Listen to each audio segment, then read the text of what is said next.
আজকে অনেক দিন পর তোমাদের সাথে একটা ভ্লগ শেয়ার করতে এলাম। ওয়ার্ক ফ্রম হোম শেষ করবার পরে সবাই মিলে বিকেল বিকেল বেরিয়ে পড়েছিলাম মামার বাড়ির উদ্দেশ্যে। আজকে অনেক দিন পর যাচ্ছি মামার বাড়িতে, তাই আমার খুব ভালো লাগছে।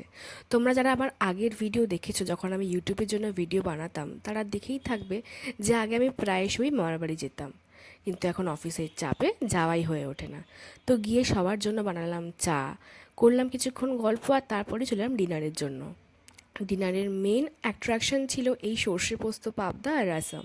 তো ডিনার কমপ্লিট করবার পরে আমি চলে এসেছিলাম পরের দিনে ব্রেকফাস্টের জন্য একটুখানি প্রিপারেশন করে রাখতে। ভেবেছিলাম উত্তাপাম বানাবো, আর উত্তাপাম তো এমনি হেলদি একটা খাবার। তো এটাকে আরেকটু হেলদি বানানোর জন্য এর মধ্যে দই, ওট, সুজি, নুন দিয়ে ম্যারিনেট করে রেখে দিয়েছিলাম সারা রাত্রির। তার সাথে রেখেছিলাম একটু ছোলা ভিজিয়ে, তো ওটা স্ন্যাক্সে খাবো বলে। আর এই সমস্ত কিছু রেডি করে রাখার পরে ফ্রিজ খুলে দেখলাম আমার মামা অনেক আইসক্রিম এনে রেখেছে। তো এই আইসক্রিম খেয়ে আজকের দিনটা কাটা।